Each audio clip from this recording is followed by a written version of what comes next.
Yeah. Yeah, we're live, man. What's going on, everybody, man? Welcome to 101. And I'm here with the Premier League guys, and we're just really buzzing to talk about some football. How are you, Drew? How are you getting on, man? It's all good.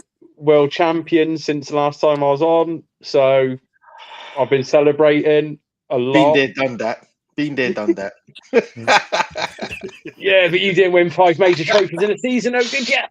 No, we didn't, but we've been there, done that, mate. We won that. You weren't the first to do it. We're barely a minute in, and the banter's already flying left, right, and center. Neil, how are you getting on, man? I'm doing okay at the moment. I'm enjoying the break, the Premier League break, purely because I've got more time to watch AFCON. Yeah, There's been some cracking games. The actual quality of the football in AFCON this year, it's improved quite a lot since the last time. Since the last one. Cameroon. I just watched Senegal and Cameroon. Yeah. That was a really, really good game. Mane, how did Liverpool get rid of Mane? It still doesn't sit well. He wanted to go. He wanted to go. Yeah, he felt that he had done everything in the Premier League. He didn't feel that Liverpool were going to win anything major again in his mind. So he decided to move. And we all know that when he went to Bayern, it didn't work out there, did it really? Yep, true. Dave, how are you, man? How are you, Dave? Yeah, no, all good, all good. Just we've managed to put a string of Prem wins together now, so I can come back. Have you guys won games? Oh yeah, we won 3 in a row, mate. Three Prem games in a row. So I'll tell you what, I mean, people looking and going, "Oh, Newcastle and that." We're above Newcastle. Like, I think we're slowly kind of going slightly under the radar a little bit, and I think we've kind of gone from a bit like banterish to a bit like, okay, people are kind of not even looking at us now, and I quite like it. I'm going to be honest though.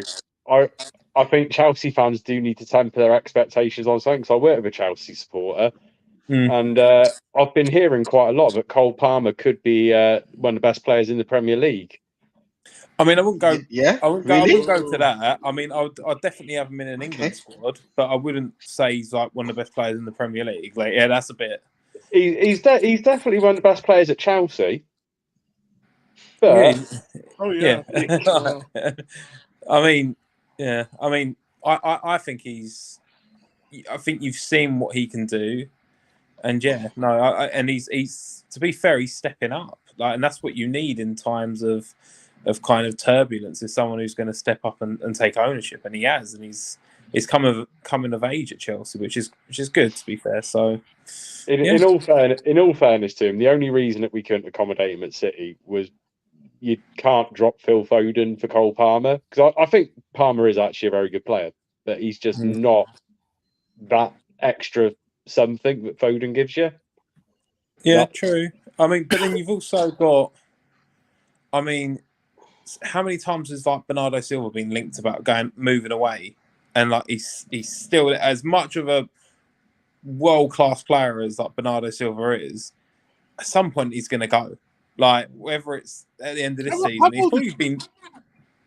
Bernardo's 29 this year. I don't think he's going anywhere. Because I don't think so either. I don't think he's going anywhere. No, the only club who seriously have tried to get him are actually Barca. I think PSG were for him. Oh, we're not going to do business with PSG. No, dirty Frenchies. Sorry. What's that? Kettle and pot, huh? Right, guys. So I'm insulting Europeans here. I know. Let's introduce the show, guys. We have not done a podcast in about 2 months because of my illness. Wow. Yeah, because of my illness. Everyone knows I've had a lung crash. I'm still in recovery. I keep saying I'm 90%. The truth is I'm probably around 80. And I've had 2 before this over the last 2 years after the near-death experience I have with COVID. But this one seems to be a bit of a problem. So I'm working my way through it. You can hear I'm talking much better now. A month ago, maybe 2 weeks ago, I wasn't able to even put a sentence together. So my lung capacity is starting to come back to me. and which is why I'm doing podcasts again. I'm not doing as much content because I'm just trying to take it easy. Tomorrow I've got a game at the Emirates, which I'm not looking forward to because of the cold weather. The cold weather affects me as much as the hot weather does. So just makes breathing extremely difficult. But less about me, more about football, guys. What we're here to do is really just catch up with each other and talk about the first half of the season, who was hot and who was not. And the first section that we're going to talk about is teams that are just absolutely awful and not doing well at all. So I'm going to put my suggestions up on there. Then I'm going to go around to everybody else to let me know what your thoughts are or who you think should be in there. I've put in Chelsea, obviously, because Chelsea, for the amount of money that they've spent, for the heritage of the team, you know, Champions League winners, league title winners, they're used to winning, and that's the bar that was set. I get that Abramovich has gone, and he was the one that facilitated all of that, and we really don't know the direction that Todd Bowley is going in, but we do know that he's definitely spending to win. So it's not like he's going to sit back and just sort of collect the dollars. No, he's in it to win, and they're pushing. But where they are in the league, any Chelsea fan will probably tell you that they're not happy with this. Actually, let's start with Dave, because Dave's actually our Chelsea fan here. So let's go Dave, and then we'll go Neil, and then Drew. What's your thoughts on Chelsea, Nottingham Forest, and Sheffield, and Burnley? I think so. Burnley was a team at the start of the season where I thought, if there's a team that can come up and kind of survive, I thought it would be Burnley. But maybe because I had, for some reason, faith in Company, of managing, etc. He's got, as a player, he's got quite a lot of pedigree. Not that translates to being a manager. Obviously, we know that can be or cannot be a theme. However, I thought Burnley might be the team, and they can still survive. Of course, they can, but they found it tough, as Sheffield United, and they've been. Yeah, I think with Sheffield United, this was always quite expected. When at the start of the season you sell, you know, your players. Who did they sell Sander Berg to? I can't recall. Was it Brentford? I think it was.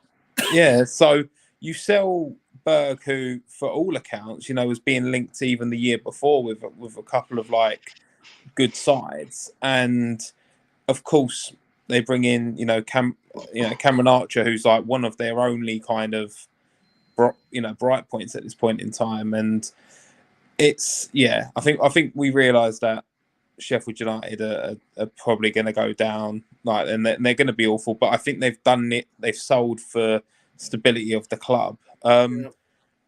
Forest, they haven't been good, and I disagree with the sacking. As well, and I don't know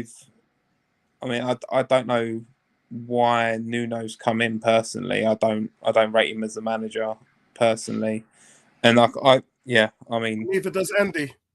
Yeah, I don't. Yeah, I think.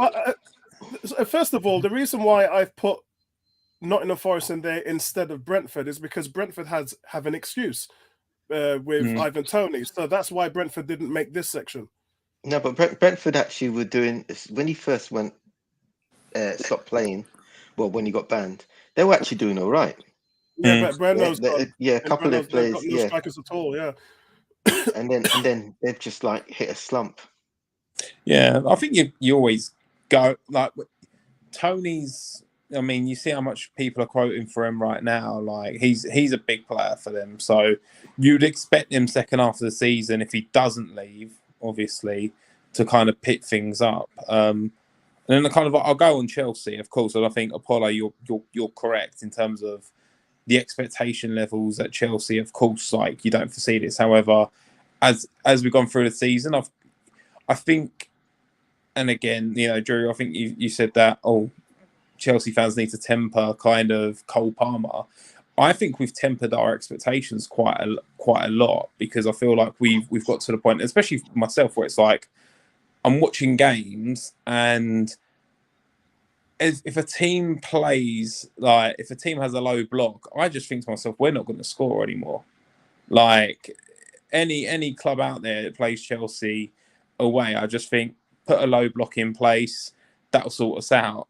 And then we only need to look at, either getting a penalty from Sterling or Cole Palmer coming up with something. There's not really too much creativity there. And I think, like I said, before we went live, we're slowly kind of going up, and I'm hoping we can just go under the radar and just subtly keep churning out these 1-0 wins now, and go from absolutely awful to they've shown a bit of form but are still bad. So name me 3 players that you're happy with this season and 3 players that you're not happy with at Chelsea, and then I'll do the same when we come to Liverpool and Man City with Drew and Neil. Yeah, I think Palmer's obviously the one signing that's kind of come in and been a bit like good pedigree, and he's going to be someone. He just looks like he's taken the initiative, really, if I have to be honest. And there's one player who looks comfortable on the ball. Like, you can give him the ball anywhere on the pitch and he looks comfortable. Gusto, I think, bearing in mind how injury prone Reece James has been, I think Gusto's come in and been really good. He's pretty decent. I like him. And then I'm going to say Sterling, and Sterling can go a bit hot and cold at times, but I do feel like he's shown leadership capabilities in the sense of getting us over the line. So I think for me... Shout out to my cousin there, 7 goals and 4 assists. Yeah. I think there's definitely... I think they're the 3 players that I'm very, that I'm happy with. In terms of 3 players that I'm not happy with, is Nkunku going to make that list? I mean, Nkunku's, it's weird. There's an asterisk there because I think we need to just get him fit, and he hasn't been fit. He's shown that he's been injury prone, and I think that's kind of like, if you want to say like 3 players that I'm not happy with, I mean, we could go down that road where we say, right, Nkunku's coming, being injury prone. And then you could also go Reece James and Chilwell. I know Chilwell's come back, but I think you see a massive difference in Chelsea when we've had Chilwell and James fit. And for some, they just haven't been able to get fit. They've played minimal games with each other as, fullbacks or wing backs. And the inability to keep those players fit. And then obviously now Nkunku's kind of on the medical table. I think that's costing us quite a lot. I mean, he was a year ago. He was regarded, along with Victor Osimhen, Alexander Isak, Vajovic. He was regarded as one of the top 5 strikers to go out for, in terms of building your team. Like when Chelsea bought him, that was a steal. So, one has to answer why are you going into the market for a striker when you already have supposedly a top player in him. He is a top player. I think he plays more kind of, behind the striker though. I think that's his natural kind of role. So I think if we can just go out and get a striker, because that's the area. I mean, I've said those 3 in terms of keeping them fit. The reality is the 2 of the 3 players that just are not performing is one, Nicholas Jackson, who I think a lot of expectation on him to be a striker when he's only just come over first year, etc. But he's got 8 goals. Yeah, but 3 of them is against against 9 men in it. Like Jesus, yeah. So it's not. And I think I like the work rate. I like everything about him apart from his inability to finish. Like, and that's what we need. Broja, I'm lost for words. Like, I don't see a player there, like a top player there. I see a player that can probably play. I mean, should have stayed at Southampton. I mean, I see a low-level Prem, top Championship striker there. If you want me to be really brutal, with him, and unfortunately, we just don't have that striker that's going to fire us. Get us wins and get us goals, because we're creating a lot. We're just not. We just can't put the ball in the bloody net. So Osimhen would be a massive welcome addition. That's who I think. If we can FFP. We need to go all out and try and get, and then I think that's it. It's either hit or bust really with that. Okay, let's go on to Neil. Neil, who would you keep in there and who would you take out? Do you agree with the ones who've really underperformed? I'm kind of like, yeah. So Burnley, Forest United, definitely. Chelsea, yeah, but that's because of the money. If it wasn't for the money, I wouldn't put them in there. I'd look at teams like Bournemouth. United have also been quite poor as well. Didn't Bournemouth come off the 6 wins in a row before they lost the last game? Yeah, they had the hottest streak in the Premier League, didn't they? They did, but this, five wins and 6. I've expected more from them compared to the bottom teams. Compared to the bottom teams, I expected them to do better. I expected Chelsea to do a whole load better. I expected United, Newcastle, all those teams. I expected to do a lot better than they actually have. So, yeah, the worst, I would say Burnley, Forest, United, Sheffield United, that is, and Luton. I put Luton in there as well because when those 3 came up, honestly, it's the first season I've said to myself, they're all going straight back down. They're all going straight back down. I can't say that about Luton because Luton has shown me something, man. No. I would like to see Luton stay up. But out of all of them, I'd like to see Luton stay up. But come on, be realistic, man. They're not good enough. Yeah, they're not good. Everybody loves a good underdog. Yeah? Yeah. A good underdog story, right? That's Luton, right? What? Just over 10,000 crowd capacity? So it's the smallest venue in the Premier League anyway, yeah, right? When those 3 first came up, I said all they're doing is they're coming up to collect gate money and they're going back down with a whole load of money. That's all they're going to be doing, yeah. Well, And things are going to be interesting when let me see, when Nottingham Forest, who's on 20 points, and Everton, who's on 17 points. Everton is the team I wanted to go down, but I can't see. But if they get reprimanded for this case that's been thrown at them, then those 2 teams could lose more points, which then pushes Luton upwards. Because Luton's only a point behind Everton. Do you know when Everton dropped those 10 points?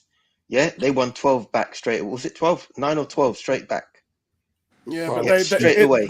But in the last 4 games, they've lost 3 and drawn 1. They're on a really bad roll. No, they have. They're on a bad roll, but they straight away. They reacted to that and they got those points that were deducted. They got them straight back. For me, that shows a team that no matter how bad they are this season, they're still going to be better than the bottom 3 and they're still going to survive. Yeah, but how many times can you do that? If I make one time, you can kind of go, yeah, all right, okay, cool, we'll win it back. But when it happens again, I don't think they show that resilience. Yeah. Well, do you know what? Right, as much as I don't like Mr. Deitch, he's actually made a big change. Why don't you like him? I just don't like him. If you ask a Man City fan, a Liverpool fan, and an Arsenal fan what it's like to go to Luton and play, they'll tell you it's not easy. No, it's not easy. So, it's not easy. But did you not watch the Luton Chelsea game? What? Did you not watch the Luton Chelsea game at Kenilworth Road? They did well. Luton did well against Spurs as well. They did. Yeah. They play good football at times, yeah. But I just can't see them good. Then I don't think they're good enough. Them, Sheffield United, and Burnley are not good enough, and I still have my money on those 3 still going straight back down. I'd love Luton to stay up and Everton to go down. That's what I want, but I know that's not going to happen. Everton going down is actually a real possibility. You think about it, if they get another 10-point deduction, history shows they would need to have scored about 57 points to stay up. Yeah, exactly. Yeah. What about you, Drew? Everton are not doing that. I mean, I kind of agree with most of the teams there. Although, to be fair, Burnley and Sheffield United, they're not actually underperforming. They're performing how we thought they'd perform. Yeah. But if I was going to say one of the bottom 3 at the moment could stay in the Premiership this season, do you know what? I'd actually still back Burnley. Really? If Nottingham Forest lose 10 points, I would back Burnley to overtake Nottingham Forest and stay in the Premier League. Yeah, ahead he's of got a point. Luton. The thing is with Luton, and one of the things that they're doing at the moment is, I feel like they're playing survival football better than Burnley and Sheffield United. Like Luton look like they're just playing their game, if that makes sense, and they're playing the survival game that Bournemouth played, for example, when they come up, and it's like, do you know, they're playing football to stay up as opposed to kind of playing football to be, easy on the eye and get fans into the ground. And I feel like that could they're probably going to go down, but I feel like they're going down swinging, and that's all you can ask. Yeah. I just have this feeling that if Forest get deducted 10 points, which, from what we know, that's apparently the penalty for the draconian system that the FA have implemented in terms of the break-even money and all that bullshit jive. I'm going to say it. In theory, Forest will be deducted 10 points. I think one of the teams will survive. I think Burnley's the most likely one, although Luton, they've been picking up more points early in the season. I think over the course of the year, Burnley should pick up more points playing proper football. But whatever happens, I think Forest will go down. But I don't think Chelsea should be in the underperforming category, to be honest. I think there's another team who have spent ridiculous amounts of money in the past few years who should be in that underperforming category. I think United should be in there, quite honestly. United. I mentioned United. I mentioned United, and I also mentioned Newcastle as well. Fewest amount of goals in the Premiership. I can't put Newcastle in there simply because Newcastle have been playing with maybe 3 first teamers at times in the past 2 months. Agree. So I can't slate them. The fact they're still in the top half of the table with the injury problems they've got. I mean, if Andy was on it, give us the bleeding heart story about Spurs' first team, but Newcastle's has been more decimated than anyone's. True. But I don't see how Man United are getting out of this underperforming business. A lot of us had them down for challenging for top 4 this year. Well, being in the top 4, challenging even for the title. But they've gone if you look at the league position, I mean, they've won half their games. It's just because they've only drawn 2 games all season. So the losses, a lot of people normally say it's better to lose than draw. And I think that they've done either that. The thing about United is they've been decent or they've been awful. There's no in between. I don't think there's been a point where they've been decent, actually. I think they've won half their games. They've kind of sleepwalk, haven't they? They've got lucky in a lot of their games after the season. Yeah. I don't see anything good about that United team. They're appalling defensively. They can't score goals. They're not even. I mean, I'm going to say this, and I'm going to lose my Man City credentials for this. When United used to be good, they were entertaining to watch. And that was always the hallmark of the Ferguson teams. They were exciting. They are dull as dishwater to watch now. Yeah. They got no identity. The thing is with the awful shout is the fact that I think, and again, coming from me, Chelsea, we've had more success, than United in recent years in terms of winning the Champions League. So I feel like, and winning the Club World Cup as well, which we've done as well, Drew. But we won 5 tournaments in 1 year, 5 trophies. Yeah. Okay. I feel like that's probably the reason why you can't kind of put Chelsea into that category of maybe you kind of put them over United a little bit. I can see that. I can understand it. Drew, you went last, so this time you're going to go first, and now you can talk about Man United. Room for improvement, this one. I've gone with Brentford for the reasons I talked about in regards to just they have no strikers. If you don't have a striker in the Premier League, you're as good as dead. And they've managed to survive without Mbeumo and Ivan Toney, who's coming back now. They've actually got the worst current record in the Premier League over the last 6 games. They've lost all 6 games, which is they couldn't get him back any sooner. It's tragic what's happening with them. But Man United, I'm not going to talk about them because Drew said everything he needed to on that one. And Crystal Palace, because look, it's Hodgson's last season. He's got them playing decently, but I thought that they should be doing a lot better. So there is room for improvement there. Luton Town, I think that their home form is fantastic. Their away form is horrendous. If they manage to learn how to defend and get a point away from home, then they're going to be extremely capable of staying up in the Premier League. But my biggest problem goes out to Newcastle. They're out of the Champions League at the moment. They're flattered to deceive. Injuries have killed them, and they're just a shadow. I mean, can you imagine this team push for top 4? And it just goes to show you how volatile the league is and how competitive it is. The fact that they're 10th place behind Chelsea after getting into the top 4. Drew, you got the conch. I mean, we know my feelings about United. Brentford, definite room for improvement for them. We'll see whether one man does make a team now that Tony's fit. But I think the problems with Brentford are more fundamental than just Ivan Toney being suspended. I don't think they're playing the same intensity, the same tempo, or with the same aggression they were playing with in the last 2 years. We'll see if that changes now they've got a focal point up front again. Hopefully it does, because I quite like having Brentford in the league. So I'd like them to pick up some form and definitely play their way out from the bottom half of the table. One team I don't agree with being in the category is Luton, because I mean, there's no room for improvement for Luton, but they've done so well in terms of the points they've picked up.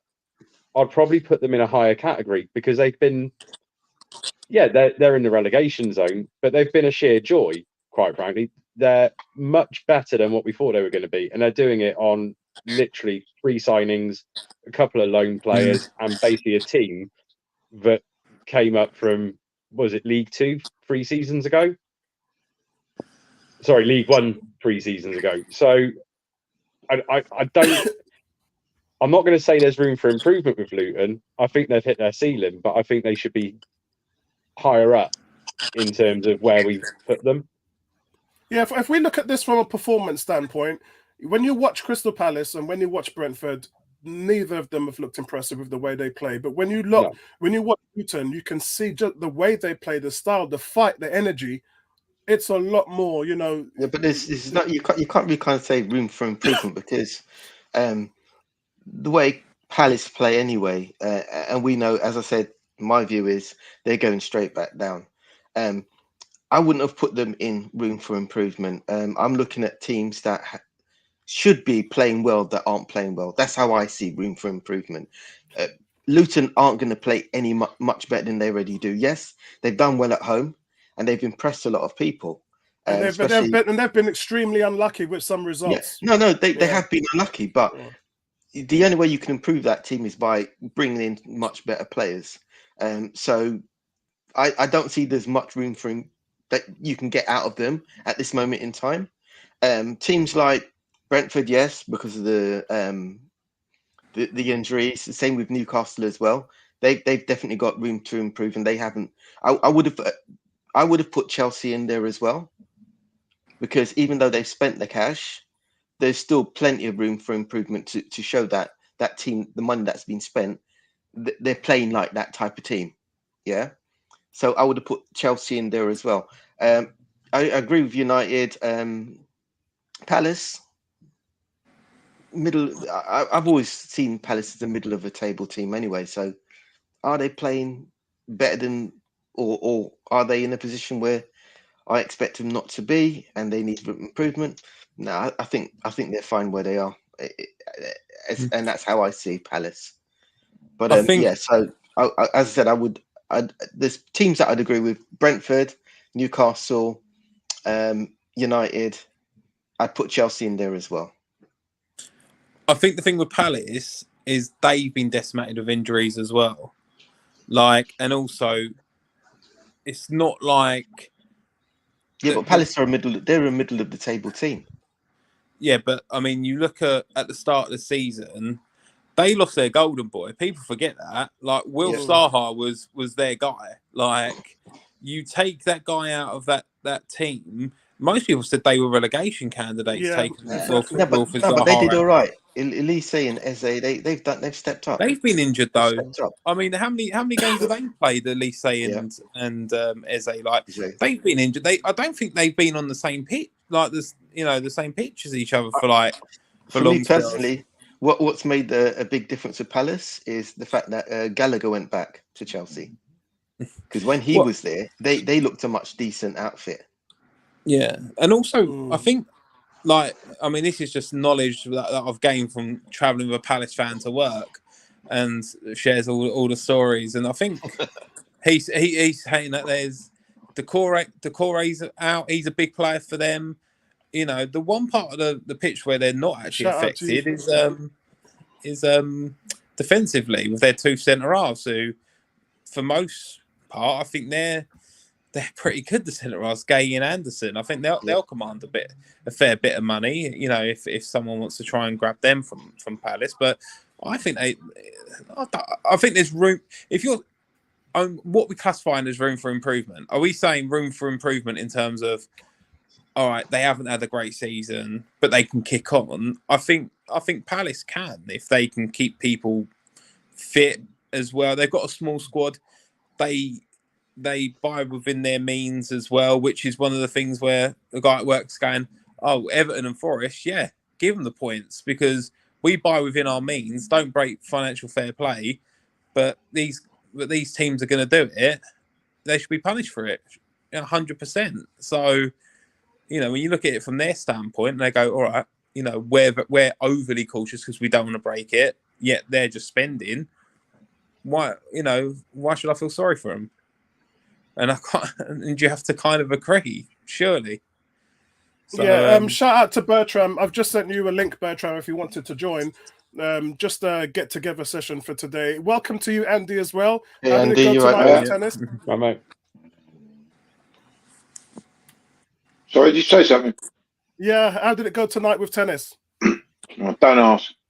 Right, we won't ask then. We won't ask.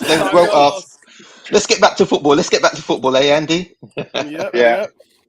So, Dave, have you had your say, or do you want to elaborate on your thoughts on Newcastle? I think, yeah, Newcastle have done all right in terms of the players that they've had out. Listen, they've had big injuries like this. Give them a slight pass, and because the table's quite tight, you string kind of like a few wins together, you could be back up there, within those kind of European places. So, I think they've done okay to manage. And if we're saying room for improvement, yeah, get people back on the pitch like they're starting to do now. I think they'll be fine. Luton again, I don't know if Luton's really room for improvement. I mean, unless you can take that knowledge that they've inherited for the first half of the season and go, right, this is, learn from that and try and kick on. But I just think they're just playing survival ball at this point, try and scrap out games away from home, and at home show that fight that you can try and nick 3 points, and against a bigger team, see if you can nick a draw.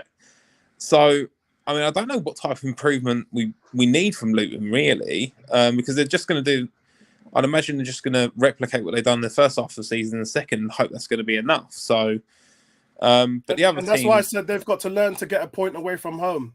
Yeah. And some of the games have been extremely unlucky with at home, especially against the big teams.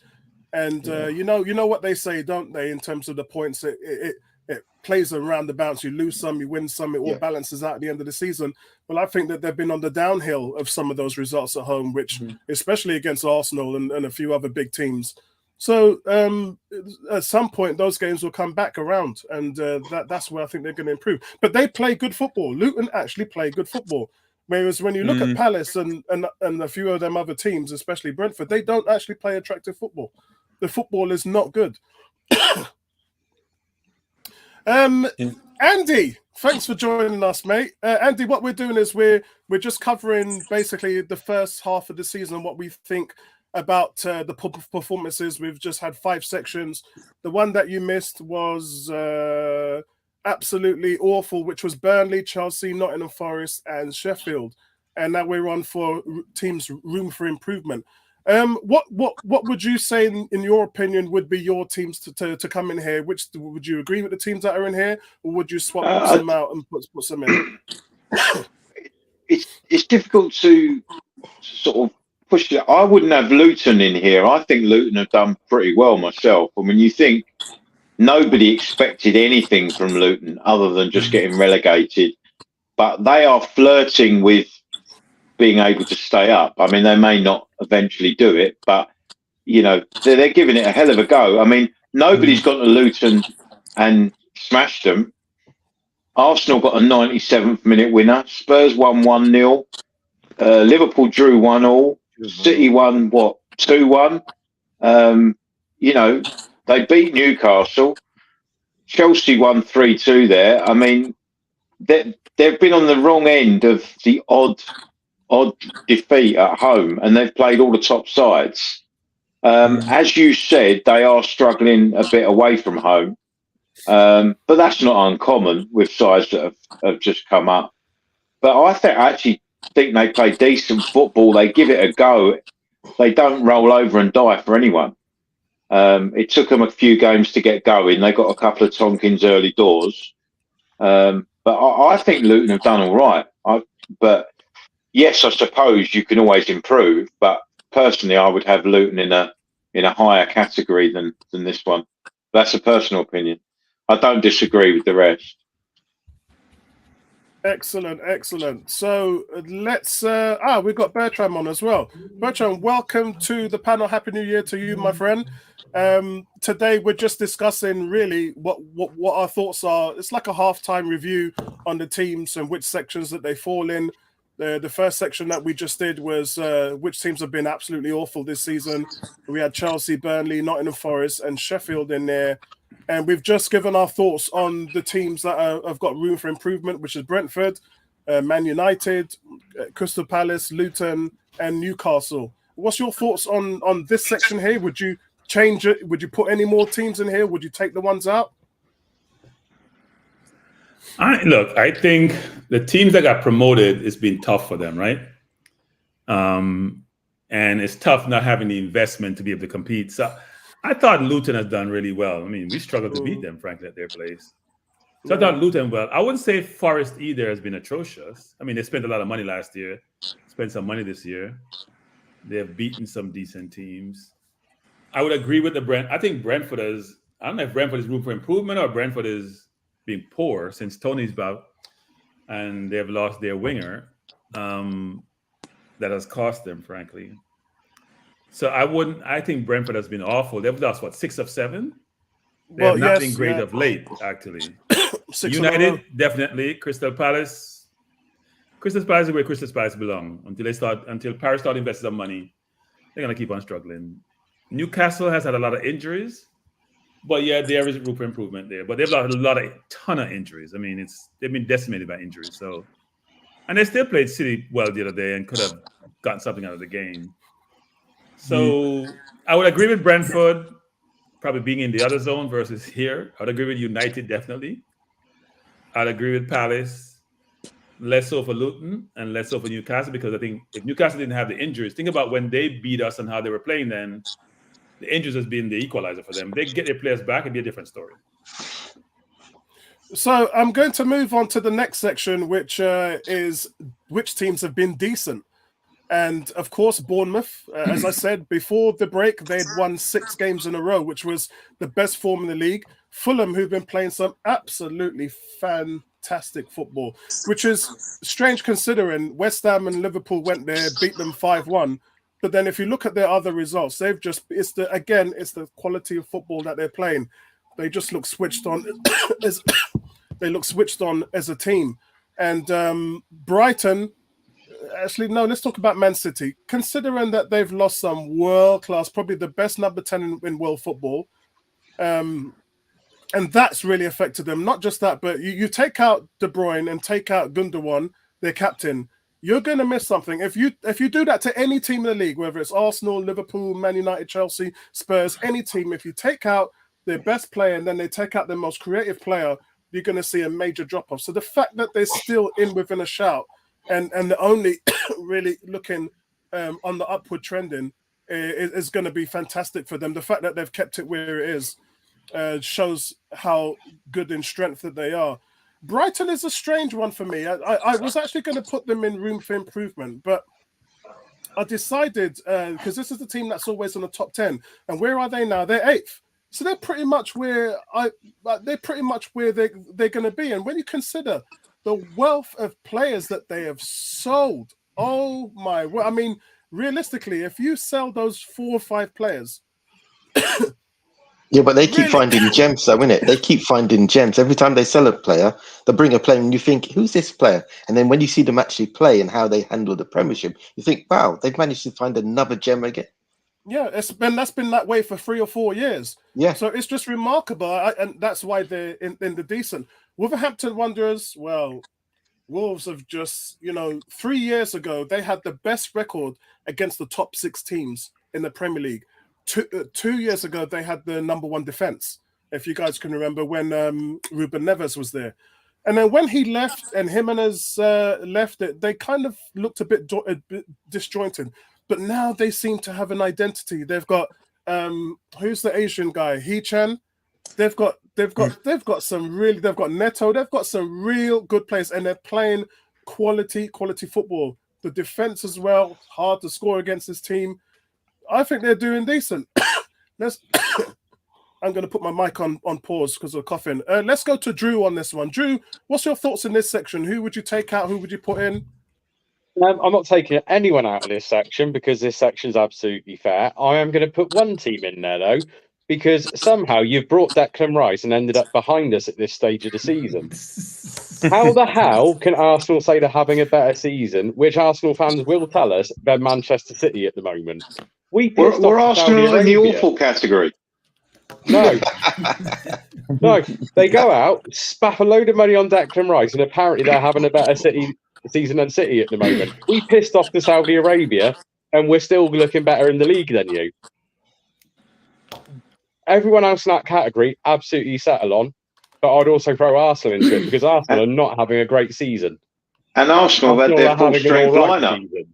So Arsenal have had 11 injuries and never had the full lineup. You haven't had any injuries. You'd not had a single one of your first choice 11 missing at any point this season. Hang on. They're going to tell us now that Smith Rowe's a first teamer. No, Smith Rowe's not a first choice 11 player for Arsenal. Hold on, Bertrand. Apollo, can I take this, Apollo? Can I take this? Please do. Apollo, name me one starting 11 Arsenal player that has not been available. Not one. Okay, not one. Andy, can I answer Andy, please? Can I answer Andy? Andy, the second best CDM in the league has not been available for most of the season. Who? Thomas Partey. Thomas Partey. Partey's not in your first choice 11, is he? You brought Declan Rice to bloody replace him. If you asked Arteta with the team he's got, would Partey play? You're talking about selling Partey. You've been talking about selling him. He's not in your first choice 11. Partey was the team's best player last season. Fact. Yeah, no. So you went out and brought Declan Rice to replace him. Why would you sell him then? Hold on. Have we sold him? No, but you've been talking about it all season, selling him. No. You were talking about it in the summer.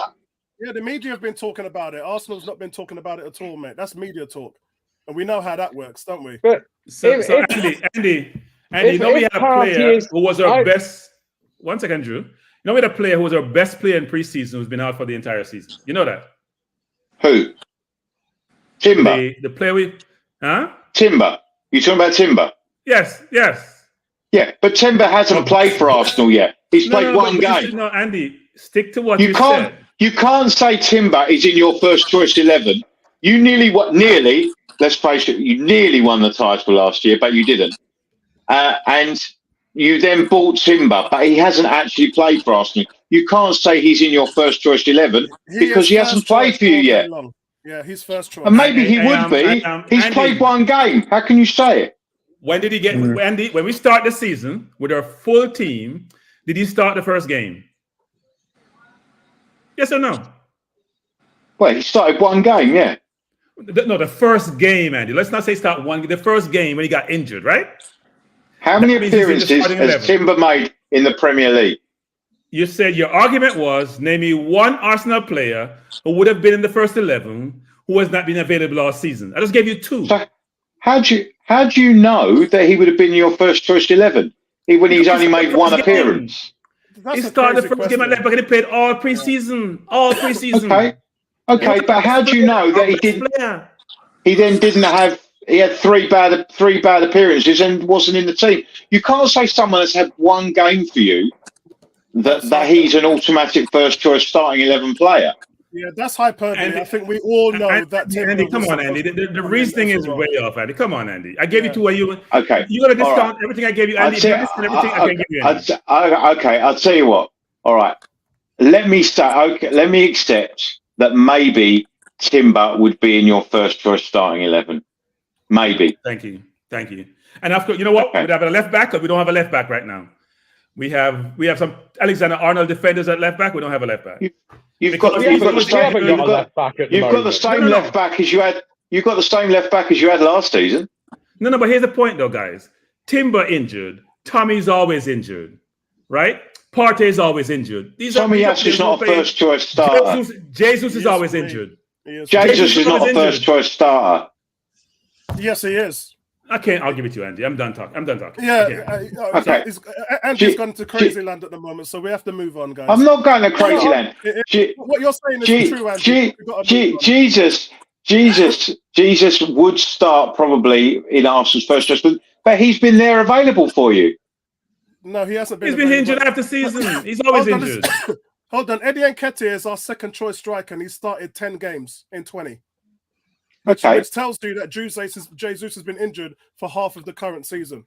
If you're being honest, and I mean being honest, we've argued about 2 or 3 players which could be in your starting 11, maybe not. Okay, if you want to argue that 2 or 3 of them have been missing for part of the season, Timber missing all season, okay, right? But on the whole, you've had the vast majority of your starting 11 available this season. That's true. You cannot argue that. You cannot argue. So let's say 9. If it's not 11, it's 9. All right. Okay, that you've had all season. All right. Spurs have missed 7 first choice starting players. I did back up. Why did Spurs come to the conversation? We talk about Arsenal. We get to Spurs. But what I'm saying is, if we're talking about Arsenal have had an atrocious season, in my opinion. No. That's ridiculous. Don't disagree about Drew. It's back to you, Drew. I don't disagree about the season. This is something that went on in the back of what Drew just said. Let's just move on. Let's move on. Arsenal has had an atrocious season, but 2 games before Christmas, they were top of the league. And the last 2 league results, and they've won 1 in 7. Results has made them slide downwards. And if they win their game tomorrow, they'll be back up in 3rd. So they haven't had a disastrous season because 2 games previously before they were top. So that talk is just rubbish. That's just rival banter talk. But then, do you think if we're going? Sorry, Dave. Yeah, I was just going to say, I think the expectations of Arsenal this year were to City, and I think that's where it is. I think it's the expectation in terms of going. Arsenal have strengthened. You know, this was supposed to be, and it still can be. Of course, it can be, but you're supposed to be up there, kind of challenging City. City have also lost, you know, what I would call maybe underappreciated players. You know, in terms of going someone like Mahrez, who was just unreal, and again, Gundogan. I wouldn't say Gundogan. Maybe in the Prem sphere, you know, with Prem fans, they go, "Oh, City should be winning this, and this," but they've lost 2 big players that, you know, that they haven't been really able to replace. I think this is almost like this should really be Arsenal's year. If you're gonna, but look at the Newcastle issue that I talked about in terms of they but got into you the haven't top lost 4. as much as Newcastle. No. Like I'm just making an analogy, because when we went into this season, a lot of pundits didn't even think Arsenal would make top 4. They've said it was a one-year wonder. It never happened the next season. I think Neville said that you'd win the league, though. Yeah, he's the only one. All the rest of them said that we wouldn't. In fact, I've told my lot I think that we would win the league this season. So who listens to Neville anyway? So can we please go back to Drew, please? Because Drew was giving his view on this, and we've left Drew there. I apologize. Drew. No, it's absolutely fine. I just think that to have Man City though as decent and not have Arsenal in the decent category, I think that's actually massively insulting. Because I don't think Arsenal have been all that. I mean, you've gone and spaffed 110 million basically on Declan Rice, and now you're saying that Partey's your number one choice defensive midfielder. Is he shit? If we went out and spent 150 million pound on Declan Rice, or whatever money it costs to get Declan Rice, would that mean that Rodri's still our first choice defensive midfielder? No, I don't think anybody because you've said gone that. out and brought that player.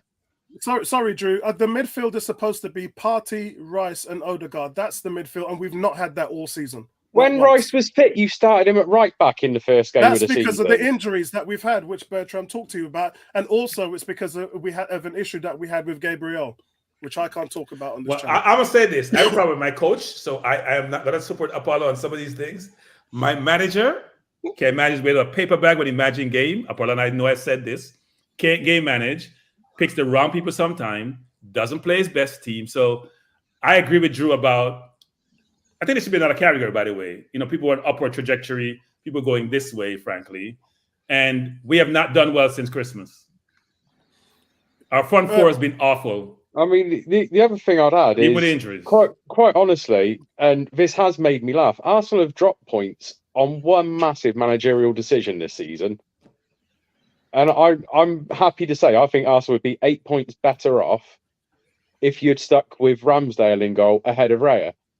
Okay, because Raya has made so many flaps. Guys, we're not even on Arsenal yet in this category. We spent the last 20 minutes talking about Arsenal. This is not but good. I do think right, let's move on. That's because you've stuck him in the Apollo. We should put Arsenal here. We should put Arsenal here. Let's move on to Dave. Let's say what Dave's got to say and then move on to Neil. Yeah, I do actually think that Arsenal should be in this. So I agree with everything. I think Wolves could slope a little bit down. I think if you're grading them right now, I feel like they've been good. I think they can drop down, as well as Fulham. Hopefully, those two teams. I feel like they could, maybe their form could slightly decline, but I think if you're going to put City in there, you have to put Arsenal in there. All right, Neil. Do you know, I'm not sure what you guys mean by decent, because to be honest, I'm looking at the teams that you've selected. Wolves, I wouldn't put Wolves in there. Brighton are okay. I wouldn't put Brighton in there. If you're talking about teams that have had a decent season so far, you realistically should be looking at the teams that have managed to get into the top 4 up until this point. I think there's another tier. Well, that's what I'm saying. It depends on what you mean by decent, right? LFC, we've had a decent season. We're top. Yeah, there's no mention of LFC. There's mention of City, who haven't had as good a season, but they've been decent in what you've mentioned there, right? You haven't mentioned Aston Villa. Aston Villa have had a decent season. Come on to those, yeah. No.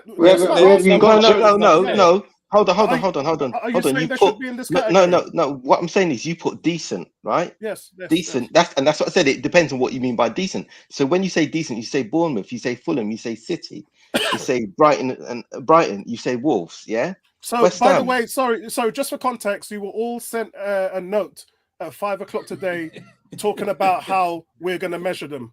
So everybody got it. Everybody got it. No, I didn't see the note. I didn't see it. The note. That's what I'm saying. So it depends on what you mean by it. Yeah. So, sorry. All right. Explain what you mean by decent, right? And then I will answer that. Can we relabel these? Can we use good, bad, average, very good, excellent? Yeah, that's what I mean. So that's what I'm saying. When you say decent, the teams I've mentioned, they've all had decent. Decent sound like average, right? I think what Apollo's saying is that there's another layer which will include Villa and Liverpool, which everybody's seen because I put it in the chat. We know. Okay. All right. Let's move on to Dave. Or Dave, have you had your say? Yeah, I've had my say. Yeah, we can move on. All right. Okay. Let's crack on. Andy, what's your thoughts on this one? I think you've made your point on this one as well, haven't you? Well, I think Bournemouth. I think Bournemouth have done exceptionally well. I would have Bournemouth in the top category. I think Andoni Iraola has done an absolutely incredible job down there. You know, the run they went on, 6 wins out of 7. You know, that's an incredible run for a team like Bournemouth. You know, you've really got to, and they play and they don't give anyone. I would expect them to give Liverpool a tough game. I'm not saying they'll get a win, but I expect they'll give Liverpool a tough game on Sunday. But they certainly gave Spurs a tough game. We got the win, which was important, but that game could quite easily have gone the other way. So I think Bournemouth should get plaudits, and I think I would have them in my top category. Fulham, I think they've picked up a bit recently. They went on a pretty poor run a month or two ago, but they have picked up a bit recently. City are probably about right, I would say, because when you look at it, with all the problems they've had, they win their game in hand, and I think they're level with. They're 2 points behind Liverpool now, aren't they? Yeah, we're level on games though at the moment. Yeah, you're level on games at the moment. Yeah, so you're 2 points behind. So I mean, they're just sitting there ready to pounce, and they haven't even seemingly played that brilliantly yet. Rodri's missed several games, and they never win when he's not there, or they rarely win when he's not there.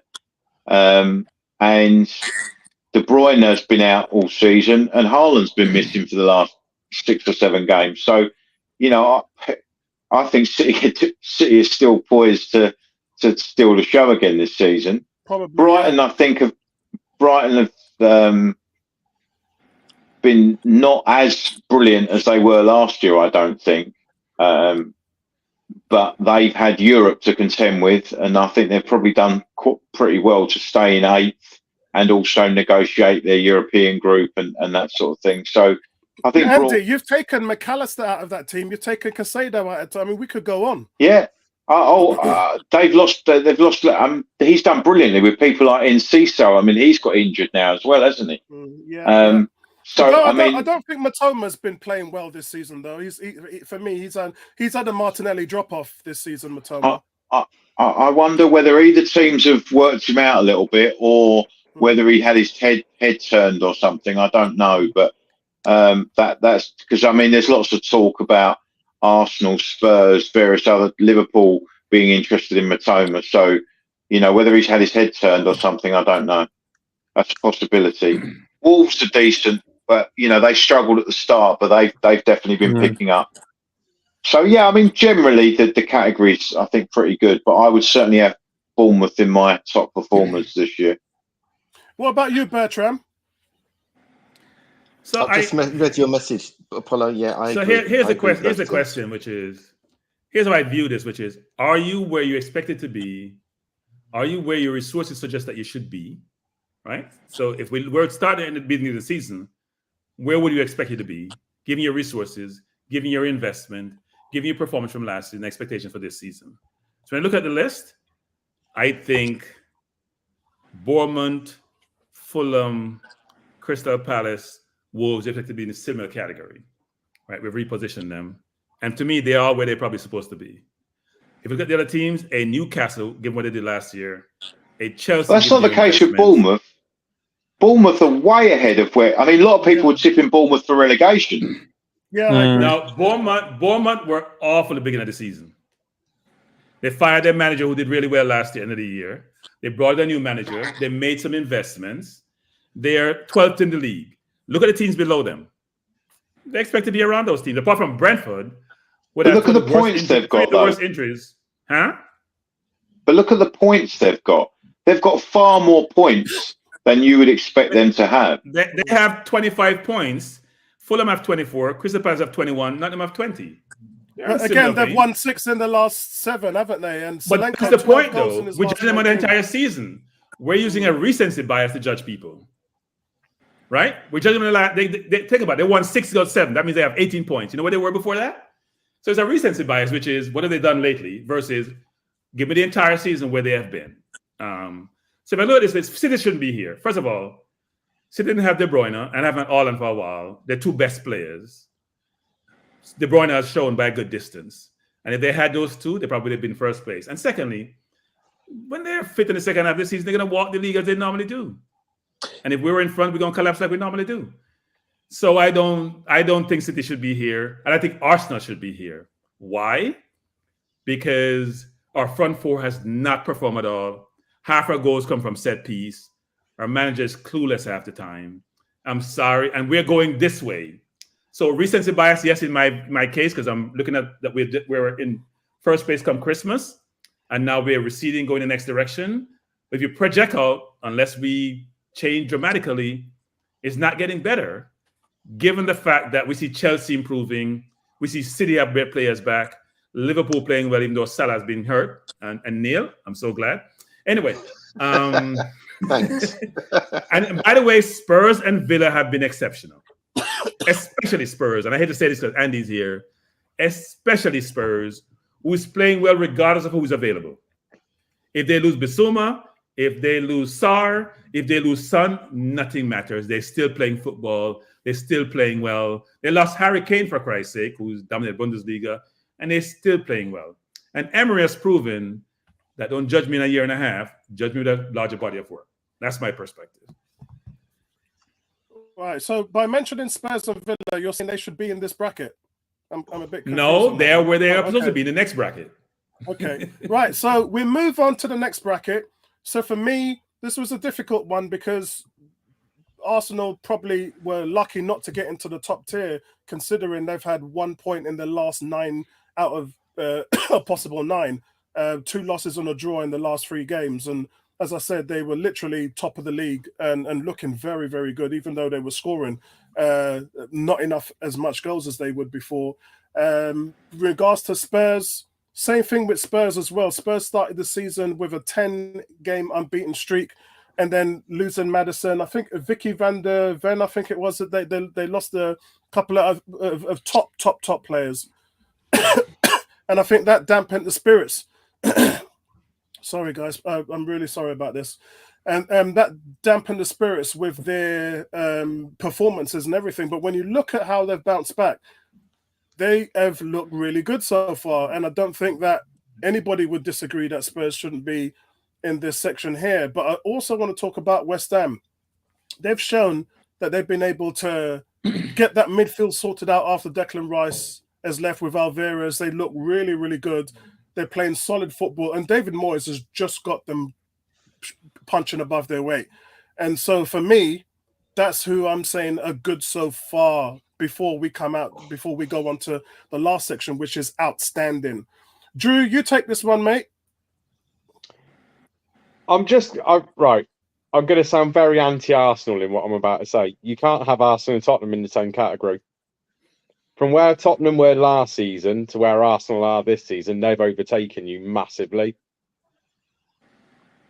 And this is beyond us even saying that Arsenal are having a better season right now than Man City, which obviously I think we're having the same quality of season. We should be in the same category. Spurs should be in that same category as Liverpool, quite frankly, at this stage of the season, because for the injuries they've had, for the players they lost in the summer, Harry Kane, the best centre-forward in the world, for them to even be in a sniff of top 4 at the moment from where they were this stage last year, I could not have Tottenham in the same category as City or as Arsenal, quite honestly. Everton and West Ham, absolutely fair enough where they are, because they are both exceeding what we thought they'd be doing on the pitch. But Arsenal and Spurs are not in the same category this season. You've gone backwards, they've gone massively forwards. I don't see how they can both be in the same category, quite honestly. What about you, Neil? How do you see this one? Everton's a big surprise for me putting them there, because I honestly thought that they were going to crumble after that deduction. Yeah, looking at what you put there, I kind of agree with it. Everton, I suppose, if they didn't lose the 10 points, they'd be what, 12th now. So does that mean that they've done well? To be honest, for me, Everton's a middle of table team anyway, and they're kind of, if you give them back the 10 points, they're roughly where they should be anyway. So I'm not sure if I would actually put them in good so far. I mean, they're doing okay. There's quite a few teams that have done quite well. I think I'm not sure about West Ham. I think West Ham. Yeah, since they've lost Mr. Rice, and they've managed to, as far as I'm concerned, they're punching above their weight. So I think they've done really, really good. Not just good, but really, really good. Spurs, I'm very surprised with the way Spurs are, with the amount of injuries that they had, that Andy keeps reminding us of. I suppose I'd agree with it. I'm not sure about Everton, but I'd agree with the other teams, definitely. What about you, Dave?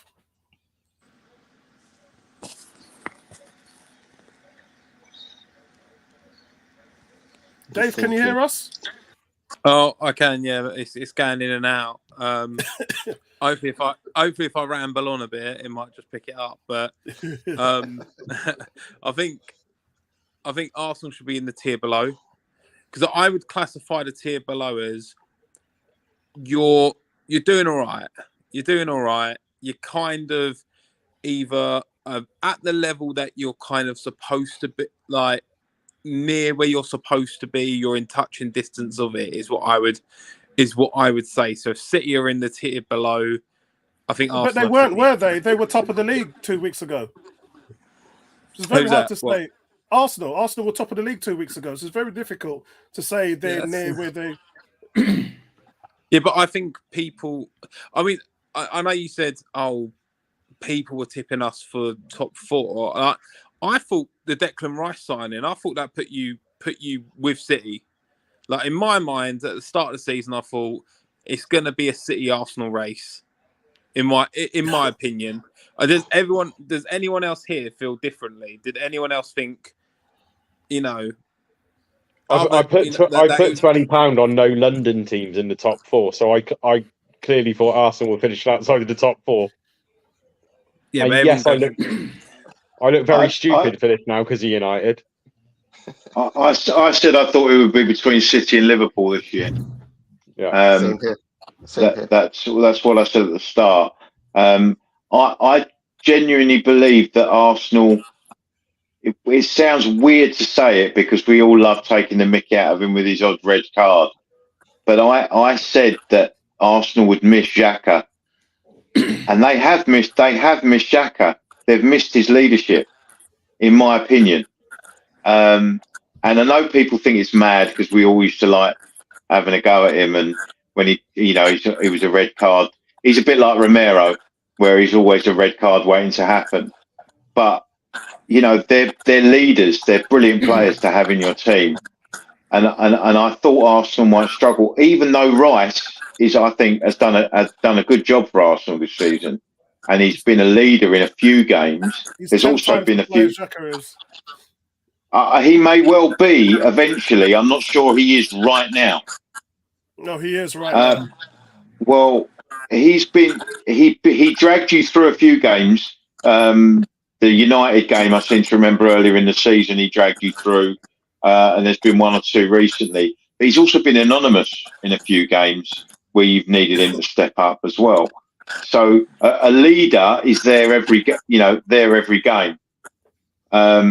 So I still think Rice has got some work to do, but I think he has shown some good signs, but he hasn't been great in every game for you. But I think the thing is, everyone expected Arsenal supposedly to challenge this season after last year, and then spending 250 million or whatever it was on new players. I mean, spending 110 on Rice, 60 odd million on Havertz, I mean, surely you would have thought you need a centre forward. I can't believe that Arsenal did all that and didn't go and buy a centre forward. It's a bizarre. It's 40 million on Timber. I think Timber probably will turn out to be a very good player. He looked very useful in the few flashes I saw earlier in the season. So Arsenal will obviously look forward to getting him back. Partey was great last season, but I don't know if he's fallen out with Arteta or something. There seems a lot going on in the background. It's injuries. He's been injured for 3 months. So he got injured in October, and he's on his way. He's probably about another 7 to 10 days away from coming back. But after last season, Arsenal should have been looking at this season and saying, right, we came that close last season. We need to kick on now, and we need to go and win it this season. And to me, just looking at it, look, Arsenal can win tomorrow. They're 2 points off the top. So Arsenal are still in the race. Don't make any doubt about that. They can go and put 6, 7 wins together and do it. It's just they don't look like doing it at the moment. I'm not saying they can't. They could. But they just don't look like they believe in it at the moment. So maybe he's got them recharged in this little break. I don't know. But I just look at it and think last season you thought every time Arsenal went on the pitch, you thought they were going to go and win. You kind of believed it. Right now, I think teams fancy their chances against Arsenal. So I just think that there's been a little momentum shift there. City just look like they're about to kick into gear, as they generally do around this time of season. Getting De Bruyne back, Haaland comes back soon. They'll be fine. Liverpool have done incredibly well because they haven't always played brilliantly, but they've got the results. I'm sure Let's See will agree that we've also got quite a few injuries as well. And you've got some, and now Salah got injured last night, so I don't know how long that's going to be. Hamstrings often at least 4 to 6 weeks. 4 to 6 weeks, yeah. Yeah, so that Liverpool might struggle as well without Salah. What about Everton and West Ham? Yeah, I think they've both had decent seasons. I think Everton. When you think Everton have had that, that body blow, I mean, it will decide. Other people will decide whether or not it was deserved. At the moment, it looks like it probably was, but they've had 10 points. That could have sunk them completely. Yeah. The way they fought back deserves a lot of credit. They deserve a lot of credit for the way they fought back. And West Ham have been excellent, except for they're not always brilliant to watch. The way Moyes plays, but they have done well, and they're in a decent position. They're only 6 points behind Spurs. Yeah, in 6th place. Yeah, and I think they've got a game in hand. So if they win at the weekend, then I think they can go within 3 points of Arsenal and Spurs. So they're in a decent. They've had a decent season, West Ham. So yeah, I largely agree. I do believe Spurs should be in the top category, but I'm also prepared to say, well, I don't really care where we are right now, because what really matters is where we are at the end of the season. So agreed. I'm not. Agreed. What about you, Bertram? So I want to say something actually about Xhaka before I go further, because Apollo is not a Xhaka supporter. So this is the Bundesliga, and he's playing 6. Most touches, 1,763, Xhaka. Most passes received, 1,471, Xhaka. Most passes attempted, 1,616, Xhaka. Here is the interesting one. Most final third passes made, 173, Xhaka. I close the argument on Xhaka, move forward. So those who think Xhaka can play football, go check his stats. He's playing 6 this year, not 8, which he played for Arsenal. He's playing the 6. It's a more challenging position, protect his back 4, start the game. He's got stats to prove it. And this is the Bundesliga. He dominates in terms of the ball touches. And Havertz is being our biggest albatross. Apollo, it's Bertram's time. I know you can push back. I know it's just I don't respond to anything Xhaka related, so carry on. Okay, good. But I'm just calling you out because you are Xhaka. No, you can call me out as much as you like. And we miss him, Andy, immensely. Because Havertz is he's not even a poor man Xhaka. He's not even close. And he's part of our biggest problem. So here's what's happening with us. Our front four have been useless. Literally. In the previous 3 years, we scored 50-something, 50-something, 80-something, and 50. And this year we're on track to score 50-something goals, which means they're not as prolific as last year suggests. Last year may have been an aberration. Now, I guess we had Lacazette and Aubameyang as center forward before Jesus the year before that. But it talks to that, right? So in essence, we're going to be challenged. We don't deserve to be here. Sorry. We cannot be in a category other than where City is. And City probably is ahead of us because second half of the season is going to be a different story. Spurs should probably be number one across the entirety of all the teams this year. So why do you say that when that's I'm gonna make my case for Spurs? You make my case for Spurs. I'm gonna make my case for Spurs. No. Like the Spurs have been good. They've been good. They have been number one across. And here's why give Spurs. Credit to Villa. Can we give credit to Villa? Okay, you know what? Good point. We will give credit to Villa. I'll back up. Yep. No, I'll give credit to Villa, but here's my point on this though. Because Villa was coming in from last season. Look at Emery's record since he joined. I think he has the second best or the 2 points per something per game since he joined. So they've been good from last season, and they were trending upwards.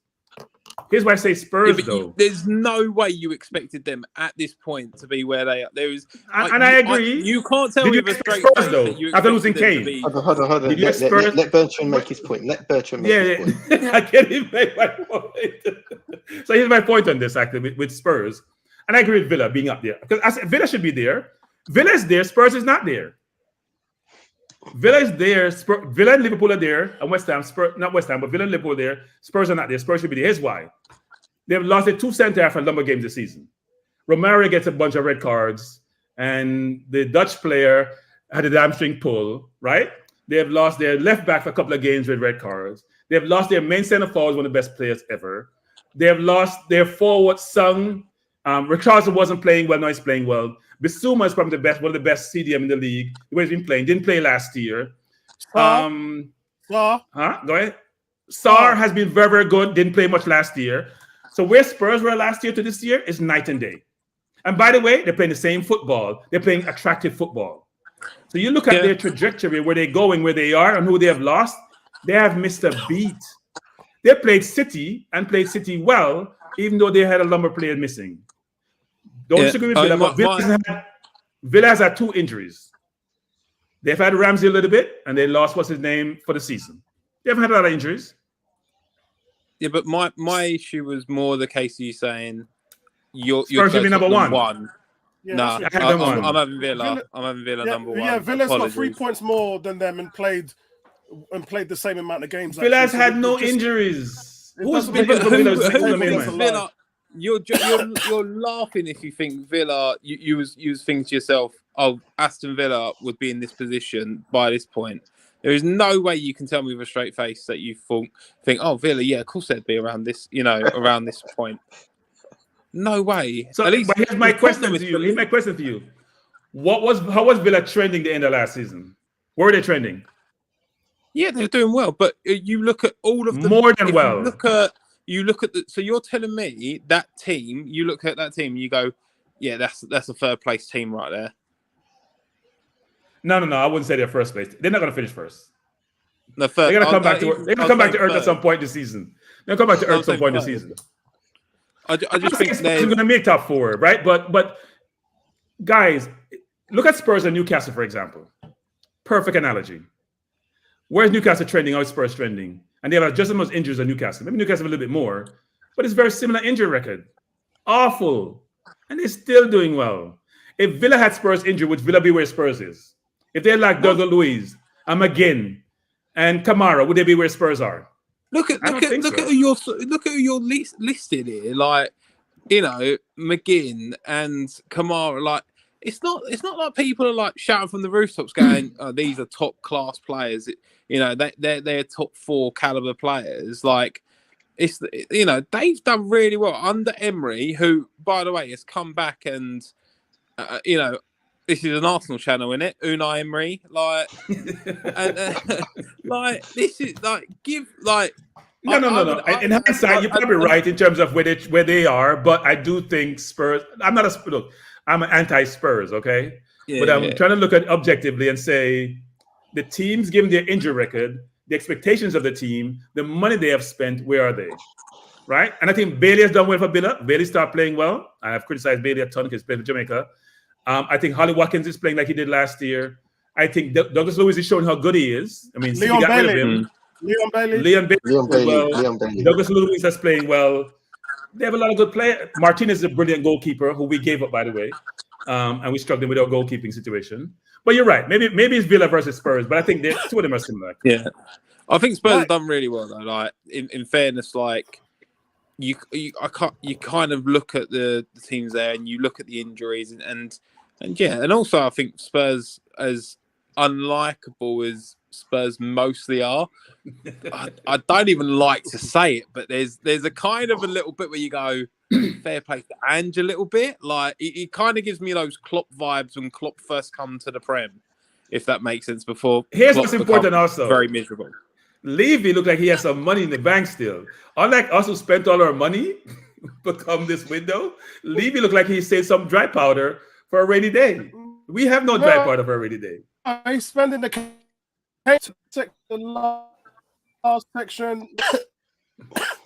The last section, if I can get it up on the screen.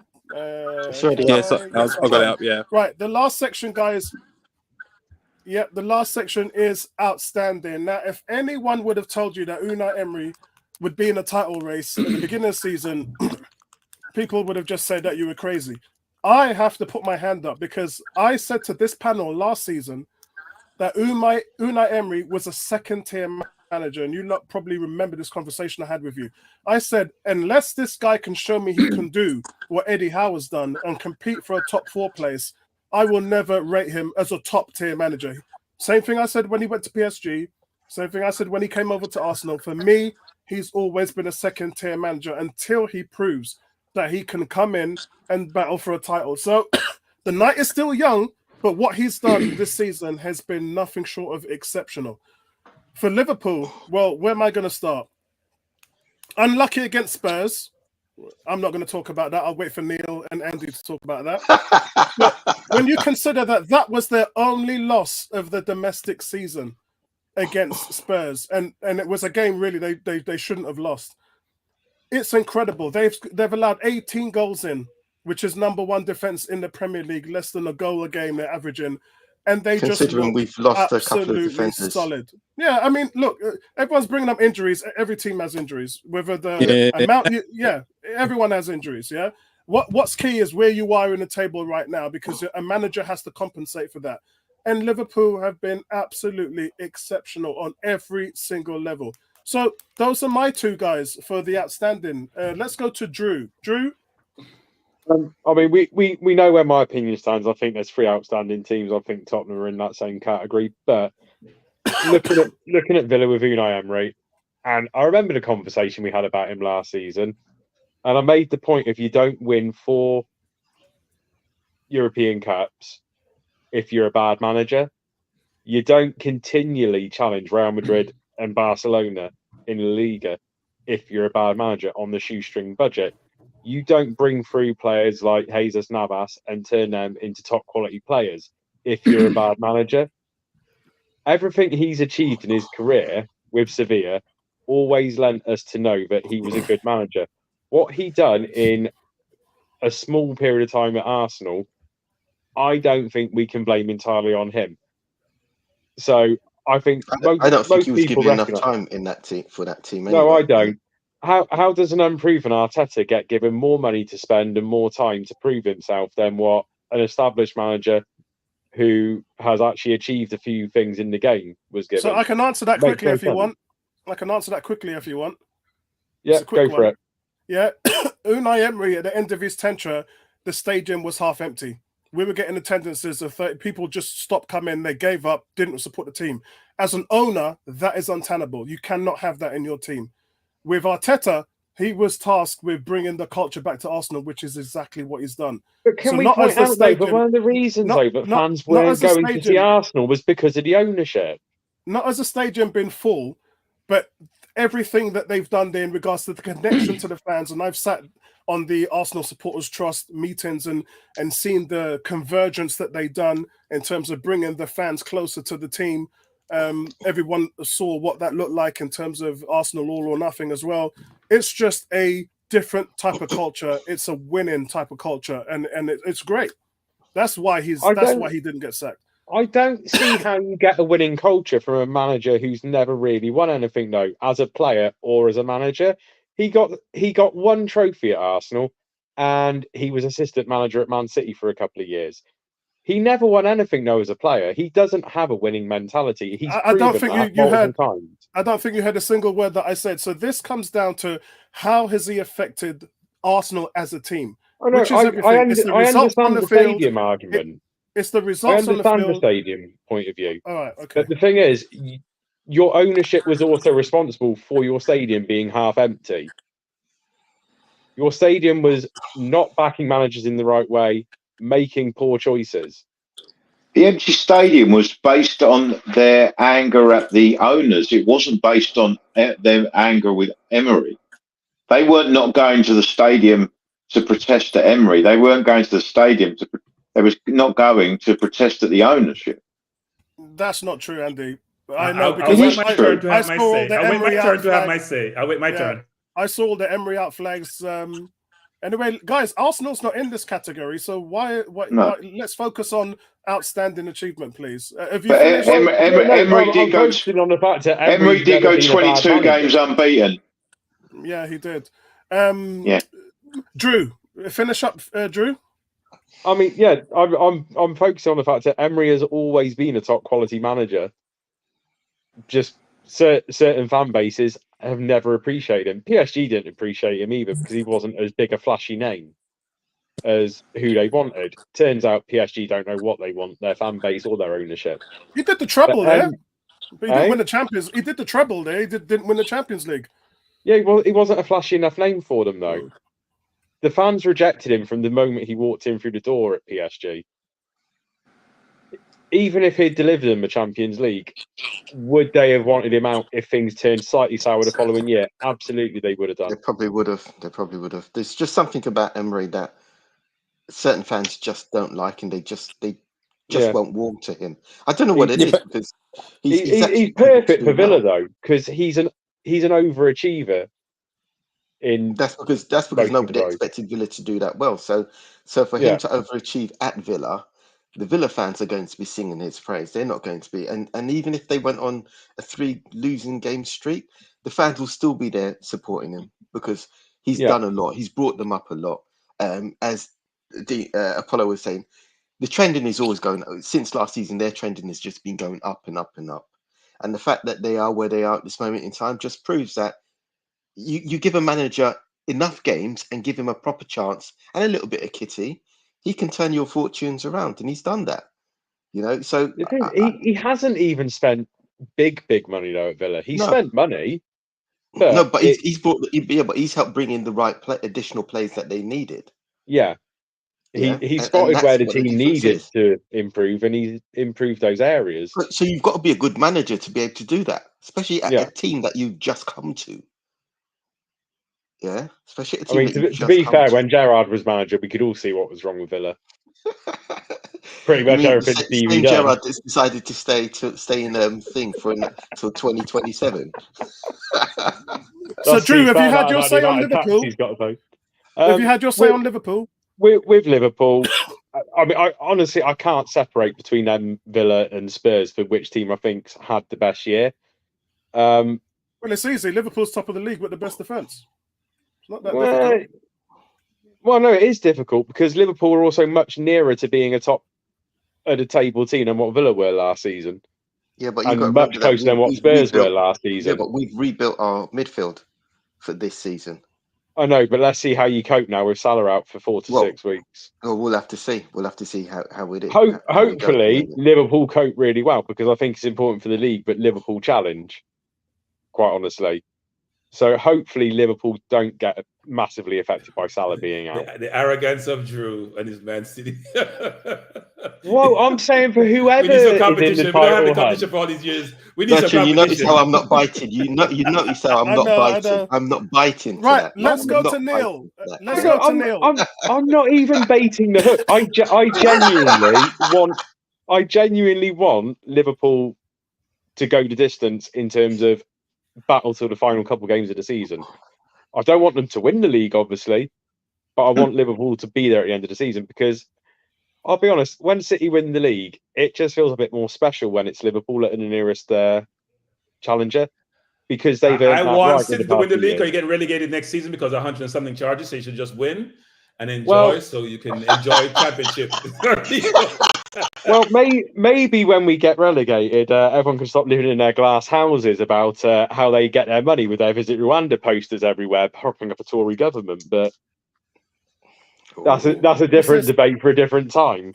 Salah had missed just 10 games in the last 6 years. That's incredible. He hasn't really been injured that much. Jesus has missed 10 games this season alone. Nuts. Neil, you got the conch, mate. Right. Okay. So let's start with Villa. I mean, to be honest, I've kind of said what I need to say about Villa and Emre. He's done well. He's spotted the leaks that they had. He's plugged those gaps. Right. He's had them trending, getting better and better with each game that's going. Yes, they haven't won every game, but they've proved that they deserve to be in the top 4 at this moment in time. Whether they can keep it up, we'll have to see what happens in the second half of the season. But up until this point, they deserve to be there. They've done really well. I can't really say anything negative about them. I can't think of anything negative, and they deserve to be where they are. I'll quickly jump onto Liverpool. Yes, we've had a apart from the first game, we've had a decent start to the season. We've done well. Yes, we've done defensively. I'm actually still surprised that we've done that well defensively, considering the injuries and the way Klopp has chopped and changed our back 4 almost every game. To be honest, I mean we've had. Actually, I'm trying to think of which defender we haven't played apart from Nathaniel Phillips. One for you, Neil. It's 18 says, how can Spurs in 5th, who's played one more game, be as good as Liverpool, who's in 1st? The problem with Liverpool, and I say that every season, right? It's not the losses, it's the draws. The draws is what affects us every season. We always draw against teams that realistically the other top 5 teams are beaten. Yeah, we draw against those teams, and we do it every season. We do it every season, and it always seems to be a team that's going through a bad patch. Yeah, and then they'll come against us, and then they'll just get that victory, or they'll get a well-earned draw, and but that changes our season. You don't get beat. You've lost 1 game. Yeah, there isn't a team in the Premier League who's lost 2. That's the. But it's what we're missing, guys. What we're missing. 2 draws is worse than 1 loss. Exactly. We're missing that.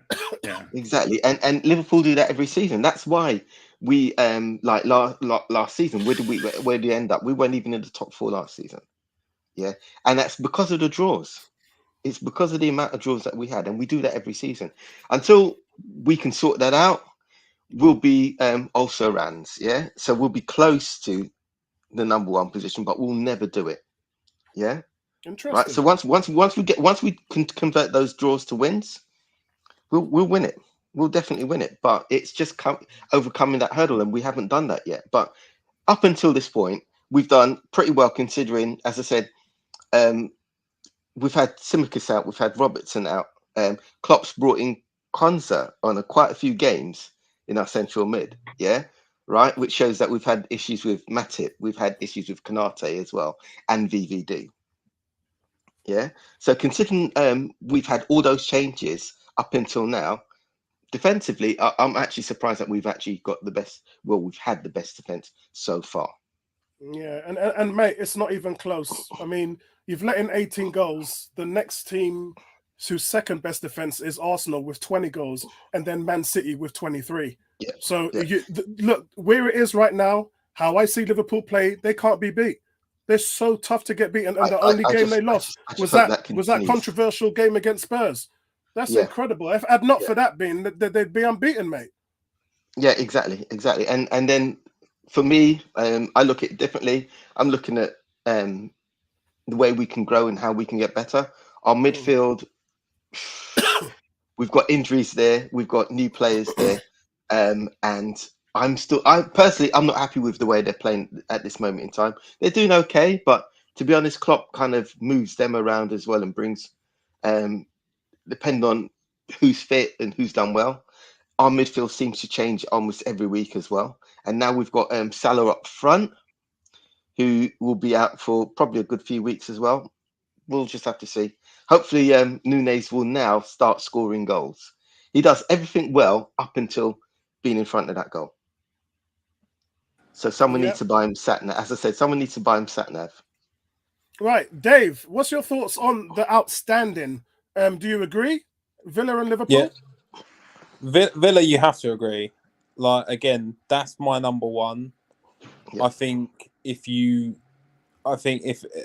anyone says that they thought they were going to be kind of, you know, when people say, "Oh yeah, Villa could get top 4," I don't think people actually mean it. I think they kind of say it in the hope that, like, at the start of the season, they go, "Oh, they're going to be a bit of the dark horse."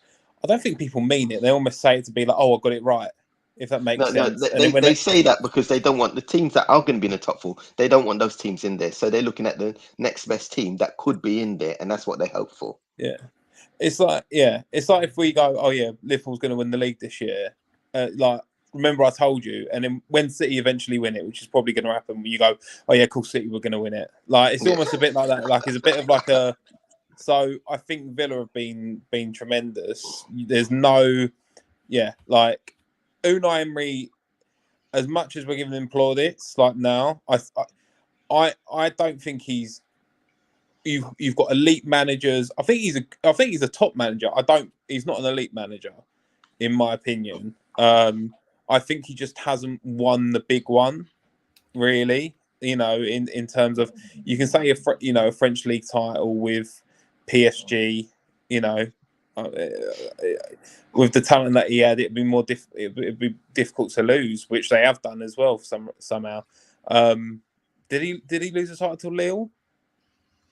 I can't remember who he lost the title to.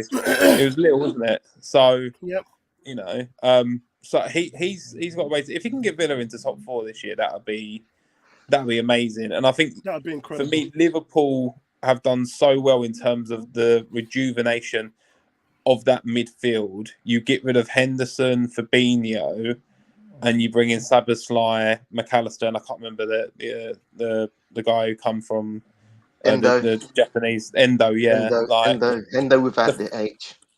Yeah, like the fact that they've been able to completely kind of overhaul their midfield and rejuvenate it and get those guys back and get just a refresher, because I think their midfield last year was very leggy. It looked like they almost run its course, you know. So yeah, I think these two are kind of, you know, are up there, as well as Tottenham as well. Like, this give Tottenham, you know, credit based upon the injuries that they've had and how. Yeah, but they've had injuries. Like, everyone's had injuries, mate. Everyone's had injuries. Yeah, but they've had more injuries than, in terms of to key players. Like, if you say the fact that people, and also Kane being out as well, they've done really well. Like, let's give them credit. I know, you know, some people are kind of split on here a little bit in terms of where they should be. I think they've had. Well, obviously, 10-game winning streak. As I said, I mentioned what's happened to them, and but they went through their bad patch in the mid parts of the season, and now they're pushing out of that. Maddison hopefully is going to be back, and then they can start to push on. Arsenal's having their bad patch now, so every team has patches. Liverpool's going to have a bad patch. There is a question here for Neil. It says, if Arteta finishes above Liverpool again this year, what's your thoughts about that in regards to Klopp's last few attacking signings? Núñez, Gakpo, Diaz. Do you think these are difference makers in your team? Do you know? It's like those players. No, it's not just those players though, because what you got to remember is he's rebuilt the midfield. They've done well up until now, but for me, as I say to you guys, they need to be there at least one season before I can make a proper decision on whether they're going to be good for the team or not. The three that he's brought in, I mean, well, you look at Diaz. Diaz has just come from injury. He hasn't done as well as I thought he was going to do, when he was playing anyway. Gakpo. Oh, come on, man! He's a quality player. No. He's a quality player, but Gakpo. I'm still waiting for him to do more because he needs to do more, right? Yeah. Nunez, right? Nunez should not wear that number 9 shirt. I'm sorry. I like Nunez. I think he's a good player. Bertrand is not going to like that. No, because at the end of the day, right? You're number 9, right? Your only job, right, realistically, is to score goals where you're in front of goal. He's misses a whole that's your primary job, right? That's your priority. You don't have to worry about running up the wings, right? You just wait for that ball to come to you, right? And you put it away. Yeah. When he does actually run up the wings, he plays really well. Yeah. Okay, so he can get the ball to play, and he's got quite a few assists as well, right? Just can't score. Yeah, I was just about to say that. I got to stick up for Bertram here because we're talking about a player halfway through the season who's had a hand in 18 goals, scored 8, got 10 assists. No. Assists. That's incredible. 10 I know. Assists. No, don't get me wrong. Don't get me wrong. As I said, I like the player, right? I just don't think he should be wearing number 9, right? He's great at running up the wing and getting an assist by crossing or bringing the ball into the box. He's good at that, right? But when you put him in the center and you say, okay, the other guys do that and get the ball to him where he's supposed to be putting it away, he's not doing that. Neil? Yeah, go on. And Neil, he has as much goal as my 2 center forwards combined. That's all I'll say in the Premier League. No, but listen. You have to see the amount of chances he's missed. I have. Oh no! I see them. But he'll come good. He scores for Uruguay actually more than he does for Liverpool in terms of quality of goals. All right, so he scored more for Uruguay, right? Yeah. How many games did he play for Uruguay, and how many games did he play for Liverpool? They're leading the South American zone for World Cup qualifiers, and he's been their main man. He's the target man. Yeah. Here's what you don't understand, Neil. He draws defenders to him. His presence alone creates opportunities for his team. Yes, not his presence alone. No, but he's supposed to be putting away the chances. It doesn't matter what else he does. Neil wants Haaland. That's what he wants. When they bought him, Neil thought he was getting Haaland. Neil thought he was getting Haaland, and he's not Haaland. Can I make theirs too? Yeah.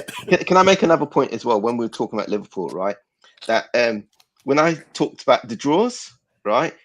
We have more draws than any of the other teams in the top. Yeah, we've got 6 draws.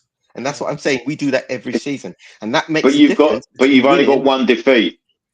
Yeah, but listen, if you convert a couple more of those draws to wins, we're further ahead than we should be, and that's what I'm saying. That's the problem with Liverpool. And when you look at the way City always come good in the second half, draws aren't not good enough. You have to win games. You have to win games.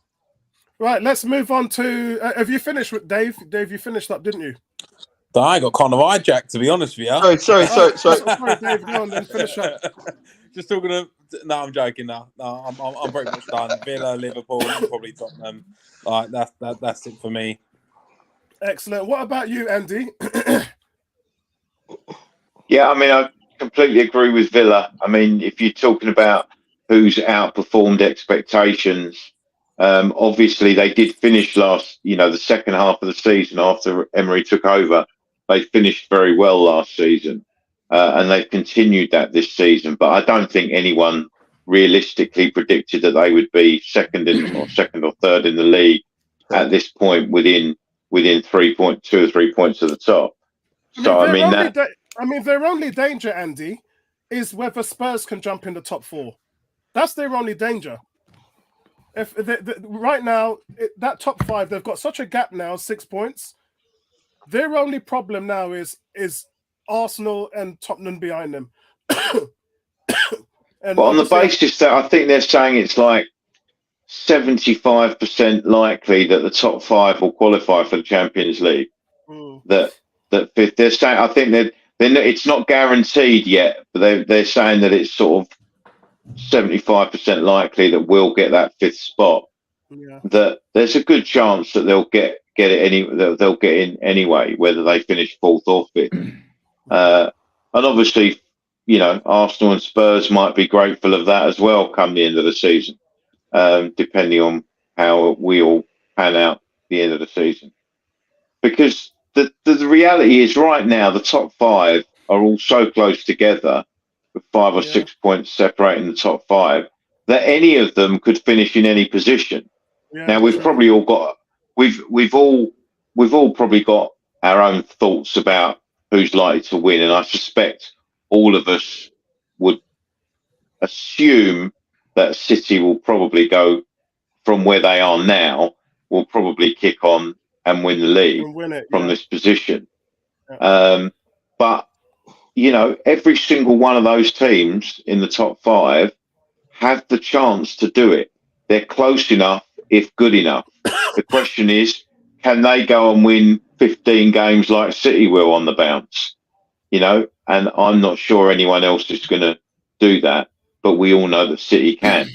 You also got that they've all got to play each other again as well. So yeah, Spurs have got an incredible April is where we've got to play Newcastle, City, Arsenal, and Liverpool all back to back. Now that all comes in the last 6-7 games of the season, so that's going to test Spurs' resolve at that stage of the season. But we've got a decentish run now for 10 games before that period.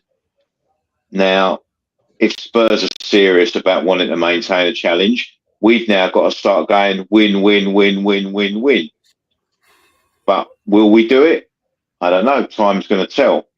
But, Villa are going to stay the same. Arsenal are going to stay the same. To match City for the rest of the season, somebody's going to go and have to win 8-10 games on the bounce to have a chance. Yeah. So the challenge is set for all the teams that we support, is who's going to pick up that mantle and go and do it. Is it going to be Liverpool? Is it going to be Arsenal? Is it going to be Spurs? Is it going to be Villa? Because I think we can all be pretty sure that City are going to go and win a fair number of games on the bounce at some point. So the question is, can someone else come out of the pack and match them? Yeah, that's the question. And let's not forget that Villa had beaten Arsenal and Man City in back-to-back. And Spurs. Yeah, and Spurs. And Spurs. So they are really, really going to be up for it now. Bertrand, what's your thoughts on the outstanding 2 teams here?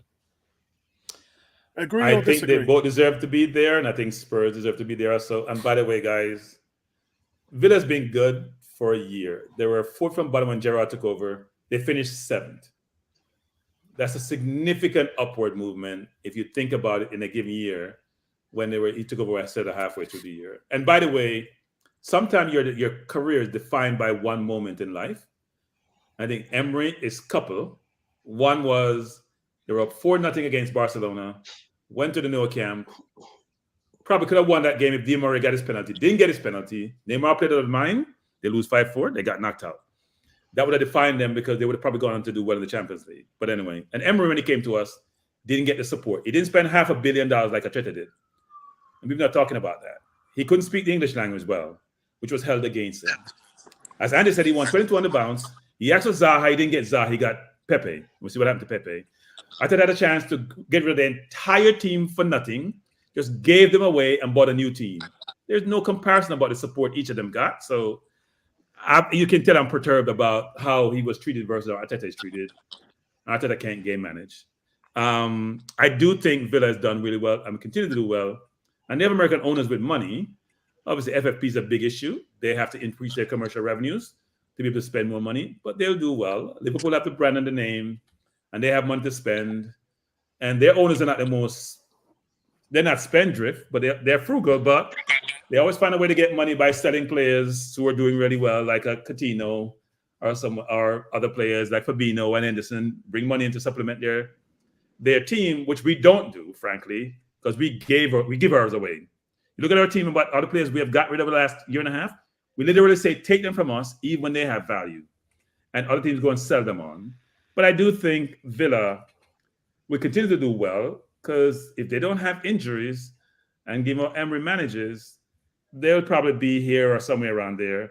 I think the top four is between. I think Arsenal may struggle to make top four, frankly, if our forward line don't start scoring goals.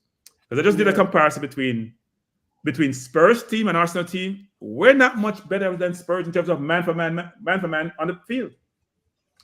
We may have name players, and Spurs may not have the same name, but look at the players, their potential, and how they're performing, and there's not a huge difference between the two teams. Yeah. Okay. So it should be interesting going forward. Definitely. Guys, I've given as much as I can for tonight, so I don't have much left. But I just want to say thank you for everybody who has joined us tonight. We did get through a hell of a lot. Love your views and opinions as always. Drew, any final comments? What are you looking forward to for Man City for the rest of the season? The 15-game unbeaten streak that we're going to hit. Year after year after year, it's the same thing, isn't it? Yeah, look, even as a supporter, it gets boring and tedious. Well, like I said, hey, Neil, let me just say, no, Neil, Drew, let me say this to Drew. Don't worry, Drew. You were once at the bottom. In fact, in the other division, lower division, you'll be back there. So let's see if you're going to have the same view. I'm not appreciating what you have today. What about you, Neil? We're all solicitors and lawyers all of a sudden. What about you, Neil? Are Liverpool going to win the league? To be honest, not because I still think City are going to do it, but we're going to be there. We're still going to be there. Well, let's see what happens with Salah first, but yeah, we'll still be there. For me, it's after what happened with us last season. As long as we get back into the Champions League, I'm happy with that. Yeah, because all you can do is you can build from there. Yeah, and Klopp, right. As I said, we've rebuilt the midfield, and we're still kind of building and trying to get these players used to each other. So right now, this season, it's just a work in progress, and the fact that we're at top at the moment, that's just a big bonus right now. It's a big bonus right now. What about you, Dave? A 3-4-5 game winning streak would really put you back up there. Where can you see Chelsea finishing this season? Oh, Jesus. It's true. You could definitely do with some help from him. Yeah. He played for Arsenal, didn't he? Realistically, right, I think at the moment we're kind of just ticking away at the moment, which is quite nice. Are you happy with your manager? Because that's the question that Andy would want to ask you. Yeah, I'm happy with manager because for me, I think it's mostly the players that we bought. I think it was a bad strategy, and I think it's set us back. Your issue was your owner. Your owner thought he knew what he was doing, and he just went out and spent money.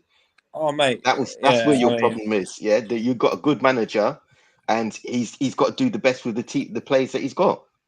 Not much you can do about those players right now. I think it's set us back. You have to accept it, and I think for us, all that we need to do is steadily improve performances, but just keep chalking the wins off. Like the Middlesbrough game has kind of cast this kind of they've lost against Middlesbrough, it's horrific, but we won 3 games on the trot in the Prem, so we just need to keep the 1-0s, the 2-0s, whilst developing the play, whilst developing the performances, and before you know it, hopefully, we could be right back in there, and it's more competitive this season than it's ever been.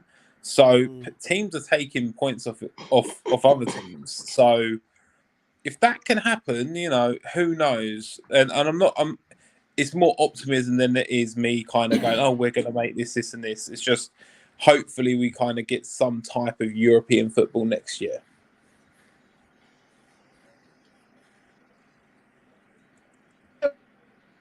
Andy, wow, the silence. Sorry, I couldn't hear anything for a little while, but I can now. Yeah. Yeah. Realistically, where do you think Spurs are going to finish? Don't think he heard that. Yeah, no, I heard it. Right, Andy. Yeah. I think if I had, yeah. I don't think we'll finish lower than third. I've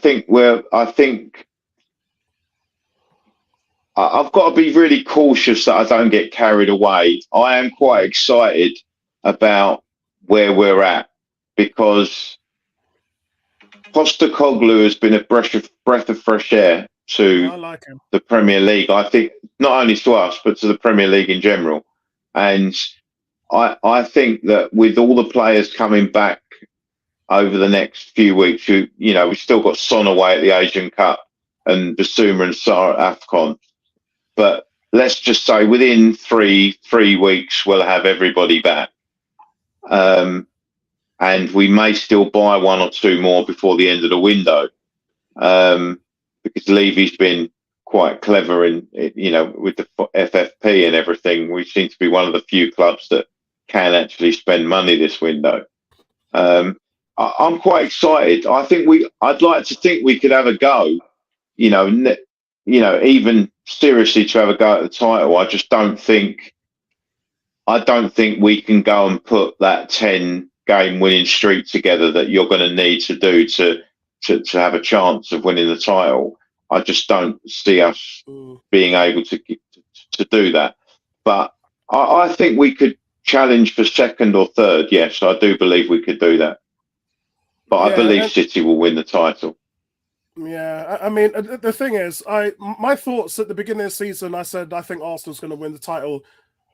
Pretty much up to 2 weeks ago, I still thought that was the case, and then we've had that bad spurt of the last 3 games. If we bounce back tomorrow morning, which I'm looking forward for us to do, it really depends on us integrating Partey and Timber into the team next month. I think if we can do that, then we'll challenge for the top.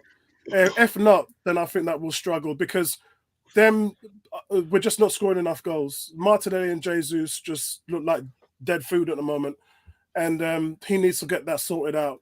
Bertrand, what's your thoughts? Where do you think Arsenal's going to finish? The way we're going, 5th. But I think Timber and there's 3 things. There's Timber and Partey coming back, and Partey playing the 6th, not right back. Because we don't realize how much pass he makes into the final third. That creates havoc for defense, and that's a problem for us. When we played City, for example, when he came on, it was his pass to Havertz that created that goal situation that we had because we weren't creating anything before then. Our forwards have to start scoring, otherwise we're going to struggle to score goals, and that's challenging. But Timber and Partey, if they play in the right position, change their team and put Havertz on the bench. My biggest concern is my manager. He cannot game manage. Yeah, we all know. His game management is beyond its chart awful, like beyond atrocious. You watch him manage, and he throws on 10 forwards when he's under pressure, and he's down 1-0. Whereas strategically to figure out what do I need in the right position to change the game, not throwing a bunch of forwards and my defense have no where they're playing. Gabriel started the season on the bench. Partey started the season at right back. Does that make any sense to anybody? Yes, it makes sense. Who's thinking about football? No, it makes no sense. Have I discussed this with? Have I discussed this with? I'm sure. No, actually, you know what? I did discuss. It makes no sense. Gabriel and Saliba are two of the best centre backs in the league. It made no sense to him. And I actually did explain to you, Bertrand, that the letter was sent by Gabriel, and that's where everything started. And he bought Havertz. Yeah, he gave Dave 65 million to help him with FFP. That's what he did. Now Havertz has scored 4 goals. Havertz is not a number 8, and we just talked about Xhaka and what he has done in the Bundesliga, and how him playing in the 6 now versus the 8, and how what he's done. We missed that holistically. I've been saying from day one we should have bought Kudos. I have no idea we didn't buy something like Kudos, but that's our. He has been excellent. He's elite. Yeah, he is. I've been saying from day one we should have bought Kudos, and we should have bought the 2 or 3 players from. Anyway, it's another story for another day. Yeah, we can't change. I'll be surprised if he's at West Ham next season. Well, we saw Kudos at the World Cup being brilliant. And we saw him being brilliant in the Champions League. So why would you have bought him for 40 mil, spending 65 for Havertz, who plays in slow motion? And we're supposed to be a dynamic team. That makes no sense to anyone. So we're either finished 5th or 3rd. But we'll see what happens. Should be interesting. Come a long way since Wenger out. Yeah, tell me about it. We were 14th place when Arteta took over. Since the Abramovich out. Yeah. All right, guys, listen. I'm going to go and take my medication. It's midnight now, and I've got to get up early and leave at 10 a.m. because the Arsenal kickoff is at 12:30 tomorrow time. So thank you, everybody. I can't even say goodbye right now. Take it easy, Apollo. And I appreciate your time. Yeah. And I'll Apollo, feel better.